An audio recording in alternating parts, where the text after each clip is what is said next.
We're here in Rabbi Orlowek's home. A tremendous chus. Thank you, Rabbi, for having us. Here for the Akshiva broadcast. In addition, does not need my introductions to being a master educator and a Marbitz Torah teacher, but also an expert in Jewish education. And to talk about the enormous topic of bullying, it's a big privilege to be here. Rabbi, thank you very, very much for having us. Sometimes when parents are asked about, the relationship with the school, what do you have? They'll often roll their eyes, or they'll say, our hands are tied, there's the schools, they handle it their own way, they don't listen to what we have to say. We tried to make a relationship or whatever it is. I guess a few targeted questions about parenting. What in the limited capacity, sometimes of home, can parents do to build resilience and empowerment for their kids, to build up their self-esteem, as the Rav said, and maybe afterwards we'll talk maybe a bit about some basic do's and don'ts. Sure. First of all, there's an American phrase that the buck stops here, okay? An American president said that, yeah? The final responsibility is the parent, okay? If he's rolling his eyes, it means he didn't do the things that we suggested before. I want to tell you a novel idea that might not go over so well, but principals are also human, okay?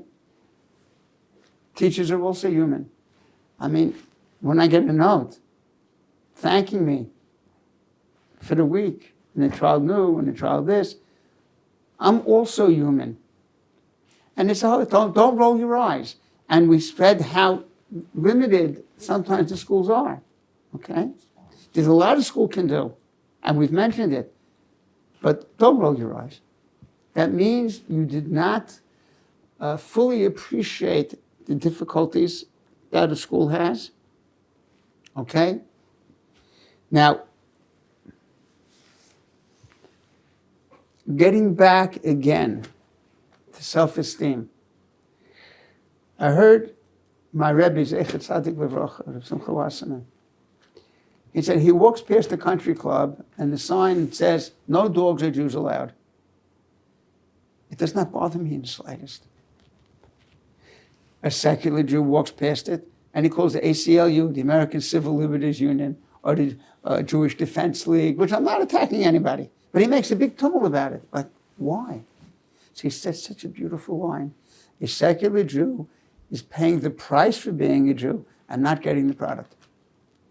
Like, he doesn't know what Judaism is even. And you're hating me for it. Like, what did I do to you?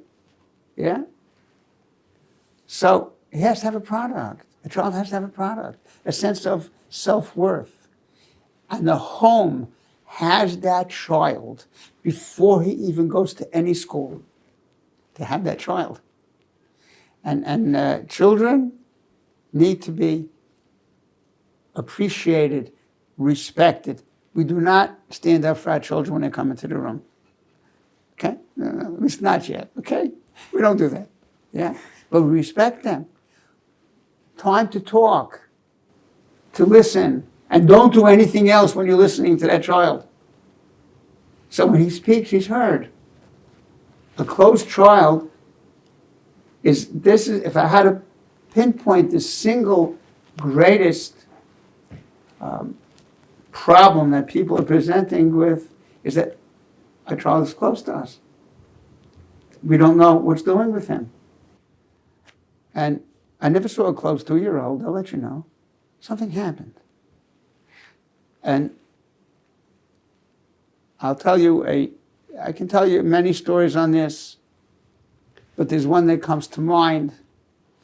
I get a call in the middle of the night over there, okay?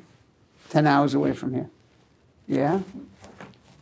My child told me it's better off if I was never born. Huh? It was the middle of the night. So it's a former student who called me up. I said, go back and ask him why. And he said, because I studied the Mishnah. He said, someone who looks about what's going to happen after the world stops and before the world began, it's better for him not to be born. So I said, go back and tell the child. Great! Terrific! excellent question. I see you take your learning seriously. Let's go ask the Rav or ask the Rabbi. What's pshat in the Mishnah? It says call it mistakel. Mistakel means to take long investigation and start studying it. That's what mistakel means. But what happened there? The main thing that happened there was the child answered his parent. He answered. I was walking past in Haifa, a primarily Hebrew-speaking neighborhood, Neve Shanan, and I hear a voice. There's a little girl crying. And the father says, oof, I'm only going for a few minutes. He's going to shut that child up. Your crying means nothing. You're wrong about crying. Oof, don't you realize that I'm coming back? What he should have said to her was, I see it hurts you when I leave. And it hurts me to leave also, but I'll be back. Whatever the child says, it doesn't matter what it is. I get a call in an airport, our daughter wants to commit suicide. Now, I'm not qualified to help. But go back and ask her why. Is there anything we could do? Is there anything we could do? So, your child has to talk. If you're doing something else while the child is speaking to you, you're sending a nonverbal message to that child, even if you're studying Torah, that you're not important enough to me to focus. Now, let's say you have 6 children, and you can't give them all such personal time, because the mother also is human. Yeah? So yes, children in larger families learn to get along and give and take care. They share rooms. They have to be considerate. I know it's not so simple. I understand. The Shabbos table. Yeah? Not our subject. But is there any time? And kids learn. I have mommy, a daddy, twice a week for 20 minutes. We can even leave the house if the house is too noisy. Yeah? In Manchester, all the staircases are very narrow. And you walk up the night, it's like, it's everyone's living together. Yeah? It's not spread out. Okay? So, twice a week is twice a week. Focus time. Focus time. And the child is heard and remembered and respected. Whatever they say, it's respected. So he talks to you. It doesn't hurt to talk to you. And that's the first thing parents can do. I have a sense of self. And children are emotional. The emotion is the visual. When you see something, it touches your emotion. Without going into the halachas of Shabbos, that if an eye infection is considered very serious in Hilchos Shabbos, or how a person acts has a lot to do with what he sees. The most important thing in a child's life is shalom bayis. To get along. Where are you coming from? Husband to wife. Now, there's no such thing as a husband and wife who are perfectly matched. Yeah? Perfectly matched. It does not happen. A bayis is parallel lines which will never intersect, joined by a third line. Shalom is that little arm that holds the 2 arms of the shin, which are going off into opposite direction and getting further. But that little arm is called Etzem HaShalom, the essence of peace, by the Maral. Shalom bayis. The kid doesn't feel safe. His whole world is shaking. And when a person has these feelings, you take a child to school. Take a 4-year-old, a 3-year-old to school before the year begins, or at the end of the previous year, and show him or her around the school. And then you could even, if you know which teacher it is, or one of the teachers, and she could, in this case, I would even be in favor of giving some white sugar, okay? And I know where I'm going next year. Maybe I even met the teacher. And we could do it once or twice. He's not as frightened by the unknown. I'm secure. I'm safe.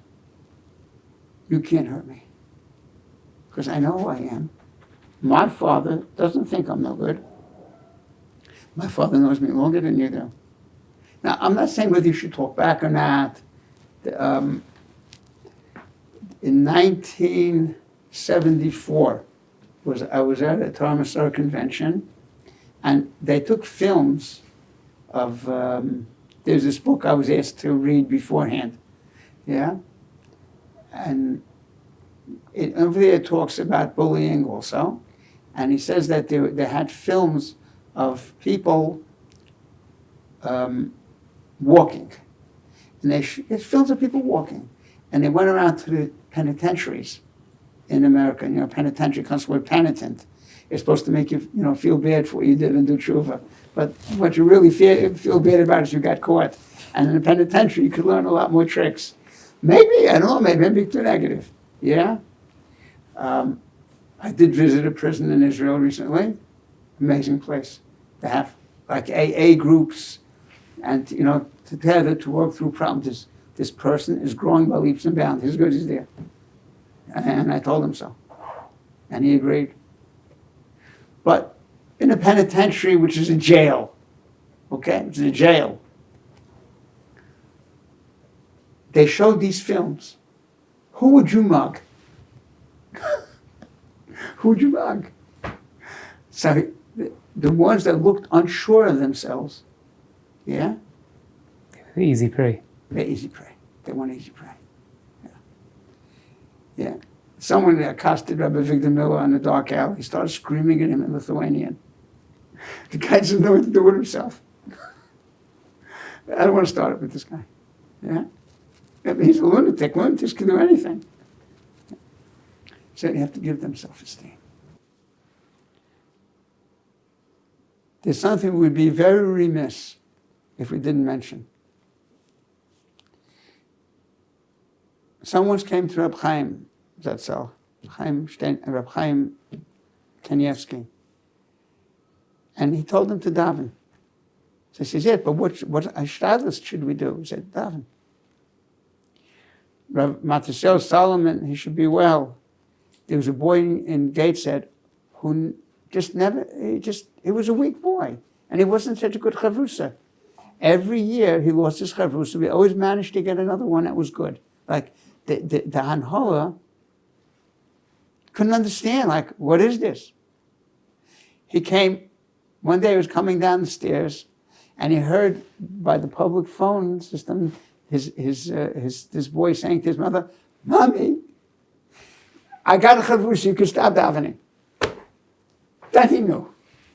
And when the Chafetz Chaim saw his mother steal him, all the tears she shed. There was a Maisa that there was a boy who was on the brink.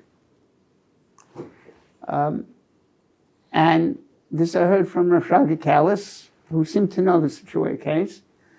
And he was on the brink. And he came back. And he asked him, like, what happened? He said, it was my parents' tears. But wait a minute. Yeah, your parents' tears. It's like a push. He said, no. I went to the bathroom, after talking with my parents, telling them things, and their bedroom was near my bathroom, the bathroom where I was. He heard them crying, bawling their eyes out, his father and mother, about what's happening to their child. That stopped him. But again, this is beforehand. We're not talking about kids who are going off the derech. It's not our subject. But, my friends, daven, and daven some more. No tears go lost. No tears go lost. And try and give options. Yeah? I needed a Mara Mokum for something last week from Akiva Tatz. Rabbi Dr. Akiva Tatz, great Jew. And I only had his wife's number. She put him on right away. we were talking a little bit. Neither of us have a lot of time, but we spoke a little bit. And he said there was someone who had tremendous, tremendous influence. His name was Trotsky. He was a dynamic speaker. He drew a generation of Jews away from Torah. He said the mashgiach in Slobodka paid Rabbi Yaakov Kamenetsky 5 ruble not to go hear him. You hear? Because who knows? Maybe he saved Rabbi Yaakov. Yes, you have to give your kids things to be, to do, to have. It's not just school, not just the child. I know cases where the child, if my son is not going to be a Baruch Ber, I'm disappointed in him. Like, what are you doing? Yeah? What are you doing? It's complicated if someone is a bad influence on younger siblings. So, but there was a Maisa. Not everyone can do it. Someone had a large family, good family. All the kids were working out perfectly except for one who was a bad influence. And he came to Reb Gershon, because Reb Gershon Edelstein, and said, what do we do? He's a bad influence. He says, not a problem. Send all the other kids away and keep him. Now, I'm not pasking halacha. They had a big family, aunts and uncles galore, and they have a place to go. He has no place to go. Understand? So, this last point, I'm not paskening. The bullying and this you have to know someone. Yeah? But don't forget, you need to daven. Because the one who loves us the most, and knows us the most, and cares about us the most, is the Ribono Shel Olam. He sent you parents. He sent you a lot of things. Yeah? I asked the boy yesterday, tell me, when you go home, does your mother say, oof, were you here already? He says, no. I saw on his face he had a good parent. Yeah? Understand? So please, everything I said, this is the thing I want you to remember the most. So if we bring back everything full circle at the very beginning, the Rav said that bullying is not about a victim or a perpetrator. It's a reality. It's a metzius. And it's got to be dealt with in every component, not just from the victim. We have to work with the bullies. If I'm understanding the Rav correctly, then what the Rav's encouraging everyone to be building here is an environment that's going to build people to have the courage, sometimes to stand up for themselves in the right environment, but also sometimes to be that onlooker that has the courage to stand up and say, this is the wrong thing, or sometimes to be the bully that has the courage to say, I'm not coping with this, to his parents or to his educators, and maybe come forward. This is a holistic approach to bullying as a whole, as opposed to helping one element of the picture. 100%, because we live in a world. This bully you think he's not suffering. He has low self-esteem. He's not happy. He was probably bullied himself. So you have to respect him also. You have to say to him, you probably don't realize how much you're affecting this person. We know you're a good boy. It has to mean it. Yeah? There's always what to see right in a person. We notice what's negative because it's not supposed to be that way. Yeah? So we notice what's wrong. Someone once gave a demonstration, took a big white sheet of paper and put a black dot in the middle. He said, and he asked people, what do you see? We see the black dot. Really, what about all the white? What about that? What about that? If someone can't get along with his mother-in-law, and he must, yeah? Rabbi Victor Miller, Zechariah Levacha, told me I might chassan and walk with him. He said, never say anything bad about about her parents. They're wonderful people. But because a woman will have an instinct to defend. Even if she complains about them, say, no. So say, the only thing about your mother-in-law that you like is her taste in earrings. So when she comes through the door, look at her earrings. And sometimes you like hanging earlobes, sometimes you like attached earlobes. Okay? And respect her. Respect her. Everyone needs respect. And we mentioned Rav Olba. He said another reason that began, this is my Zustel, that began, he spoke about technology. He said he knows a cardiologist in Jerusalem who taught a program how to diagnose heart disease and taught it to his secretary. And his secretary makes the diagnosis. Besides the fact there's Gezel. Yeah? So I wanted to tie the assembly line. Yeah? It began with making guns, like all progress, quote unquote, in Esau's world, all started with the military. Yeah? But whole cars are coming off the line, and he says, you see that screw? That's my screw. Because you've been screwing fenders all day, one screw. That's my screw. How is he supposed to feel? So we need to build up a person's self-esteem because we live in a world which is taking away that self-esteem. You cannot appreciate anything you didn't work for. No pain, no gain. And I told you we had burning out the batteries because I'm talking too long. Yeah? That the person, Moshe Shochatovitz, he lives in Yerushalayim. He told me he took a boy. The boy said to him, I can only learn 3 hours a day. He says, really? You learn 300 hours a day? Come on now. Pulling my leg. Yeah? Just want to make me feel good. And he said, any godly you want. Who do you want to go to? He said, I'll go to Chaim Kanievsky. Chaim said, 3 hours a day. I only learn 18 hours a day. You learn 300 hours a day. Wow. And that's the truth.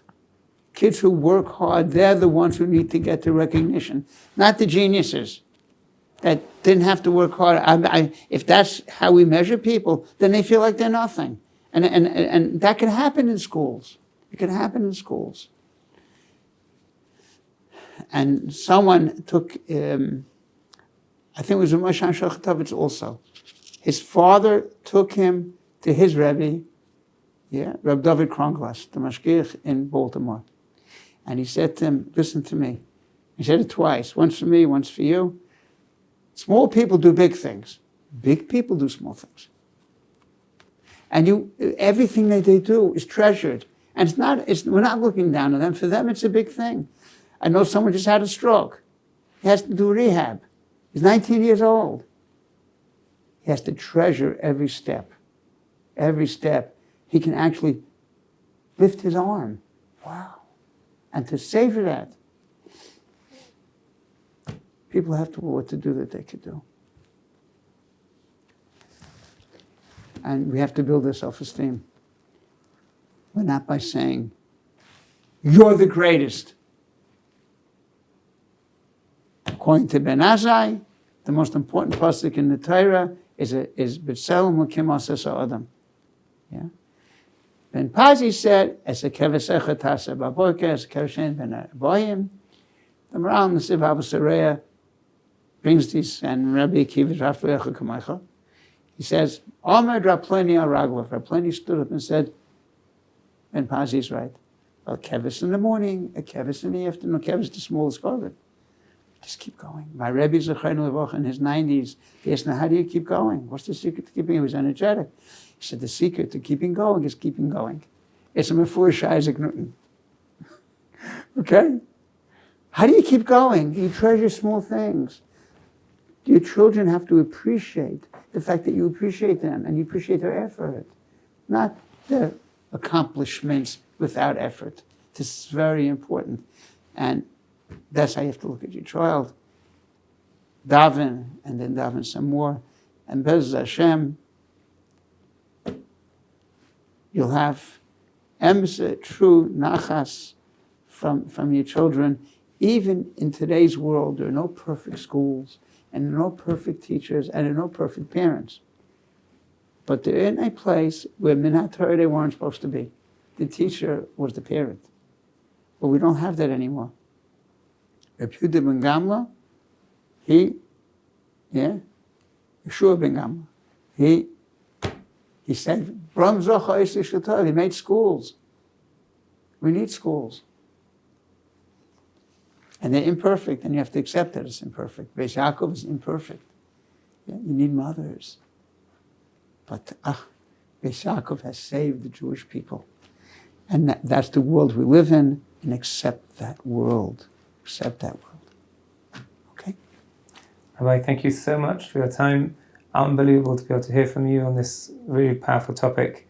And thank you. Thank you so much for inviting us into your home and for giving us of your time. It's my schus. If one person is helped, it's worth my being born.